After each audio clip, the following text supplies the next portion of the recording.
Hola, hola, ¿cómo estás? Soy Liliana Rubio. El día de hoy quiero compartir contigo la sección 2 del capítulo 1 del anexo del canto de la oración de un curso de milagros, que dice, la escalera de la oración. La oración no tiene principio ni fin, es parte de la vida, pero cambia de forma y crece a medida que uno va aprendiendo, hasta que alcanza su estado amorfo y se funda en una comunicación total con Dios. En su aspecto peticionario no necesita apelar a Dios, que de hecho rara vez lo hace, y ni siquiera entraña creencia alguna en él. En estos niveles la oración es un simple desear que surge de un sentido de carencia y escasez. Estas formas de oración o de pedir desde la necesidad siempre entrañan un sentimiento de debilidad e insuficiencia, y un hijo de Dios que sepa quién es jamás haría uso de ellas. Así pues, nadie que esté seguro de su identidad podría orar de esa manera. Pero no es menos cierto que nadie que no tenga certeza sobre su identidad puede evitar hacerlo. La oración es tan continua como la vida. Todo el mundo ora sin cesar. Pide y ya has recibido, pues has decidido qué es lo que quieres.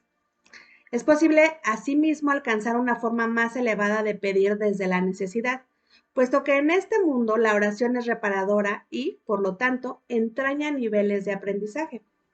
En ese caso, la petición puede estar dirigida a Dios con verdadera fe, pero aún sin comprensión. Por lo general, se ha alcanzado un vago y con frecuencia inestable sentido de identificación con Él, pero tiende a estar nublado por un sentimiento de pecado profundamente arraigado. En este nivel es posible que se sigan pidiendo cosas de este mundo en variedad de formas, como también es posible pedir dones tales como la bondad o la honestidad y, en particular, perdón por las muchas fuentes de culpa que inevitablemente yacen bajo cualquier oración procedente de la necesidad. Sin culpa no hay escasez. Quien está libre de pecado no tiene necesidades. En este nivel surge también esa curiosa contradicción de términos conocida como orar por nuestros enemigos. La contradicción no se encuentra en las palabras mismas, sino más bien en la manera en que usualmente se interpretan. Mientras creas tener enemigos, habrás limitado tu oración a las leyes de este mundo y habrás limitado también tu capacidad de recibir y de aceptar a esos mismos estrechos márgenes. Sin embargo, si tienes enemigos, tienes necesidad de oración y una gran necesidad, por cierto. Entonces, ¿qué significa realmente la frase orar por nuestros enemigos? Significa que debes orar por ti para que no busques aprisionar a Cristo y así perder el reconocimiento de tu propia identidad. No traiciones a nadie o te traicionarás a ti mismo. Un enemigo es el símbolo de un Cristo prisionero. ¿Y quién podría ser él sino tú mismo? Orar por los enemigos se convierte de este modo en una manera de orar por tu propia libertad. Ahora la oración ha dejado de ser una contradicción. Se ha convertido en una declaración de la unidad de Cristo y en el reconocimiento de su impecabilidad. Ahora se ha vuelto santa, pues reconoce al Hijo de Dios tal como fue creado. Nunca olvides que la oración, en cualquiera de sus niveles, es siempre para uno mismo. Si te unes a alguien en oración, lo haces parte de ti. El enemigo eres tú, al igual que eres el Cristo. Por ello, antes de hacerse santa, la oración es una elección. Tú no eliges por otro, solo puedes elegir por ti mismo. Ora verdaderamente por tus enemigos, pues en esto radica tu propia salvación. Perdónalos por tus pecados y ciertamente serás perdonado. La oración es una escalera que llega hasta el cielo. En lo alto se produce una transformación muy similar a la tuya, pues la oración es parte de ti. Las cosas de la tierra se dejan atrás y ya no se recuerdan más. No se hacen peticiones, puesto que nada falta. Se reconoce plenamente que la identidad en Cristo es algo eterno, incorruptible y más allá de todo cambio. La luz ha dejado de titilar y nunca se apagará. Ahora, sin necesidades de ninguna clase y revestida para siempre con la pura impecabilidad que es el regalo de Dios para ti, su Hijo, la oración puede convertirse otra vez en aquello para lo que se concibió. Pues ahora se eleva cual canto de gratitud a tu Creador, sin palabras, pensamientos o vanos deseos, y sin necesidad de nada en absoluto. De este modo se extiende como estaba destinada a hacerlo. Y por esta ofrenda Dios mismo da las gracias. Dios es la meta de toda oración, lo cual la hace eterna en vez de temporal. No tiene comienzo, pues la meta nunca ha cambiado. En las formas que adopta inicialmente, la oración es una ilusión, ya que no se necesita escalera alguna para llegar hasta aquello de lo que nunca se alejó.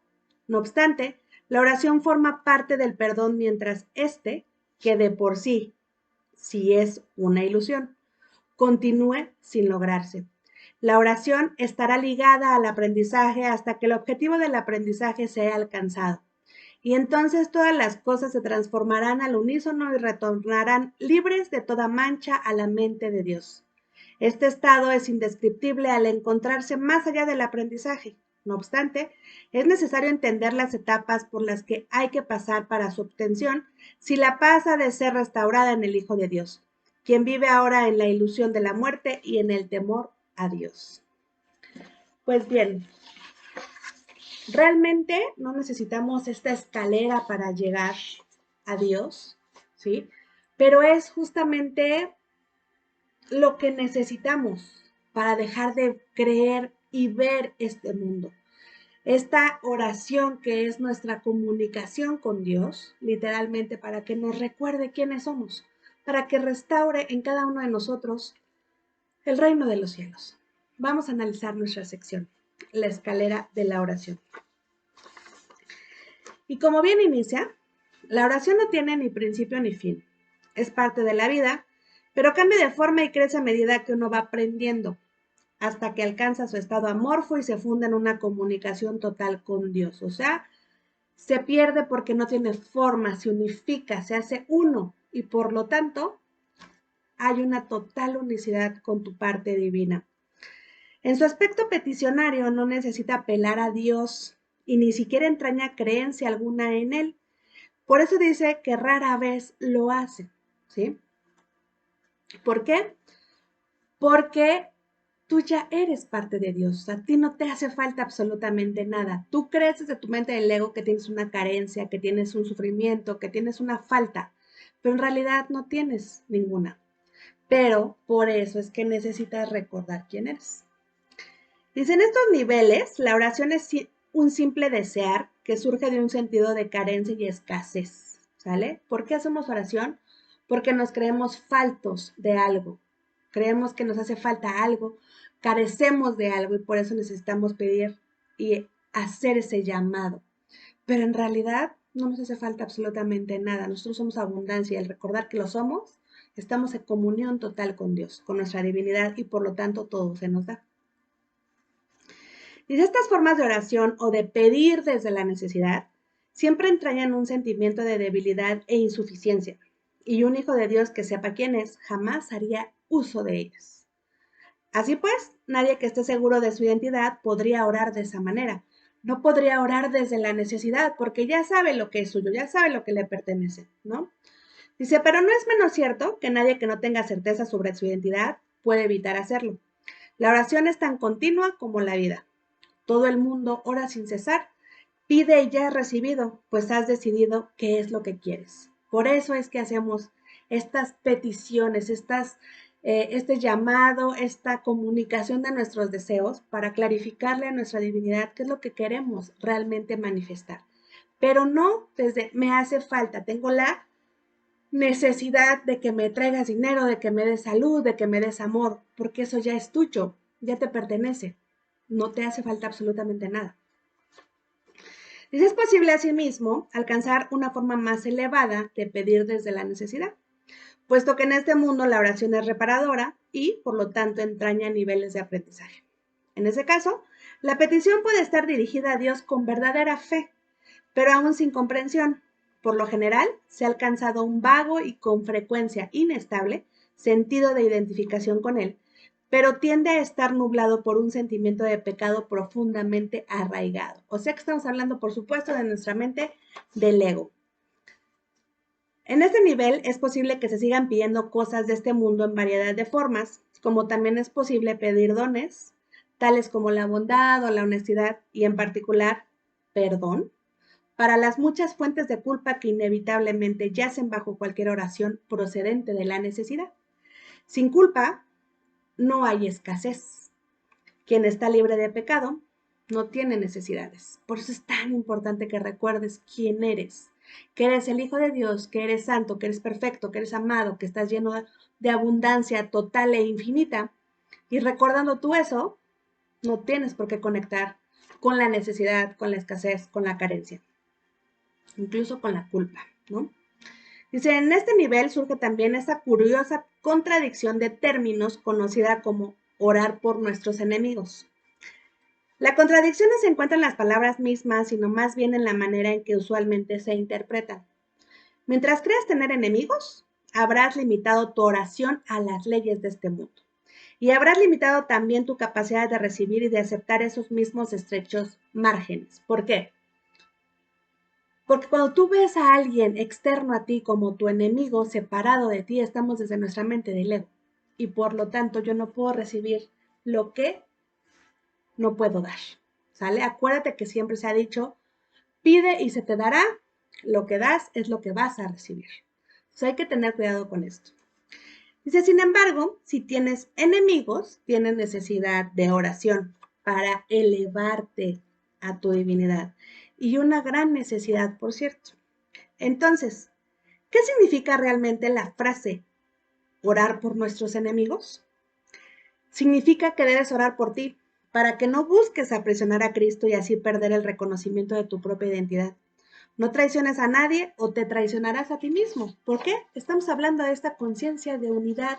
No te puedo ver separado de mí. Por lo tanto, tú no eres mi enemigo, tú eres yo y yo soy tú. Estamos unidos por siempre. Y tú vienes a darme un mensaje, vienes a compartir el amor, a extender la paz, todo este reino de Dios que está en comunicación contigo y yo nada más necesito escuchar, ver. Dice, un enemigo es el símbolo de un Cristo prisionero. Imagínate, ¿no? Y si, ¿quién podría ser él sino tú mismo?